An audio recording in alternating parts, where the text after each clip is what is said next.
आज हम चर्चा करेंगे भगवद गीता के 15वें अध्याय, जिसे पुरुषोत्तम योग के नाम से जाना जाता है।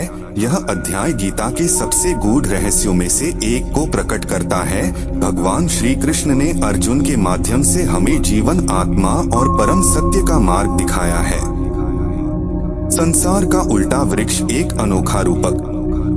भगवान श्री कृष्ण इस अध्याय में संसार को एक उल्टे वृक्ष के रूप में प्रस्तुत करते हैं। कल्पना करें एक ऐसा वृक्ष जिसकी जड़ें ऊपर की ओर हैं और शाखाएं नीचे। इसकी जड़ें परमात्मा से जुड़ी हैं, जबकि शाखाएं संसारिक जीवन का प्रतीक हैं। यह वृक्ष हमारे कर्मों से पोषित होता है और इसमें 3 गुण सत्व, रजस, तमस इसकी शाखाओं के रूप में फैले हुए हैं।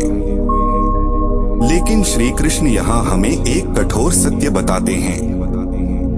इस वृक्ष को मोह और आसक्ति की कुल्हाड़ी से काटना होगा, क्योंकि जब तक हम इस वृक्ष से बंधे रहेंगे मोक्ष की प्राप्ति संभव नहीं है। अनित्य संसार और नित्य परमात्मा। इस संसार की हर चीज नाशवान है, चाहे धन हो, यश हो या रिश्ते, ये सभी समय के साथ समाप्त हो जाते हैं। लेकिन परमात्मा नित्य और अजर अमर हैं। श्री कृष्ण हमें प्रेरित करते हैं कि हम अपनी चेतना को इस नश्वर संसार से हटाकर परम सत्य की ओर लगाएं। जो व्यक्ति मोह और आसक्ति से मुक्त हो जाता है वह परमात्मा के धाम को प्राप्त करता है। यह धाम इतना दिव्य है कि वहाँ न सूर्य का प्रकाश है, न चंद्रमा का और न अग्नि का। यह स्वयं प्रकाशवान है। जीवात्मा और पुनर्जन्म का चक्र। श्री कृष्ण बताते हैं, जीवात्मा मेरा सनातन अंश है। यह आत्मा शरीर बदलते समय मन और 5 इंद्रियों को साथ ले जाती है। श्री कृष्ण यहाँ एक सुंदर उदाहरण देते हैं। जैसे वायु सुगंध को एक स्थान से दूसरे स्थान तक ले जाती है, वैसे ही आत्मा एक शरीर से दूसरे शरीर में जाती है।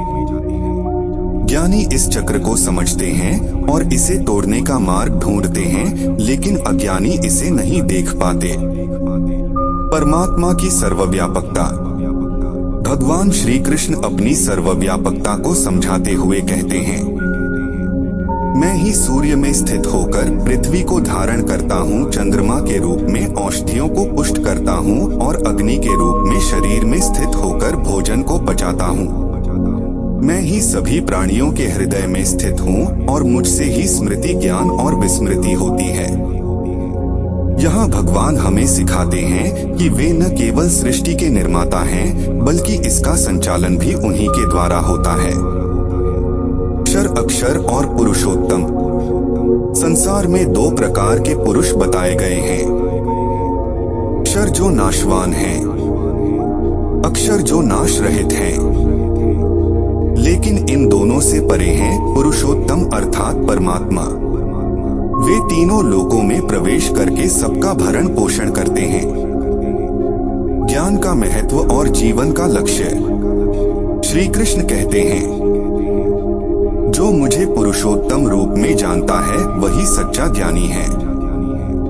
यह ज्ञान इतना गुप्त है कि इसे जानने वाला व्यक्ति जीवन के सर्वोच्च लक्ष्य मोक्ष को प्राप्त कर लेता है।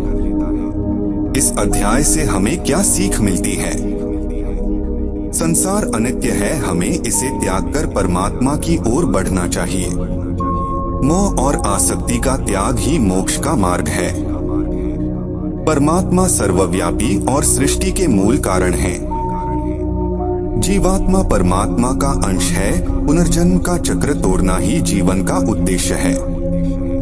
निष्कर्ष, पुरुषोत्तम योग हमें सिखाता है कि हम इस संसार को मोह माया का बंधन न समझें, बल्कि इसे आत्मा की परम यात्रा के साधन के रूप में देखें। जो इस ज्ञान को हृदय में धारण करता है वही जीवन के परम सत्य को जानता है। तो मित्रों, आइए हम सभी श्री कृष्ण की इस दिव्य शिक्षा को अपने जीवन में अपनाएं और अपनी आत्मा को उस परम सत्य की ओर ले जाएं।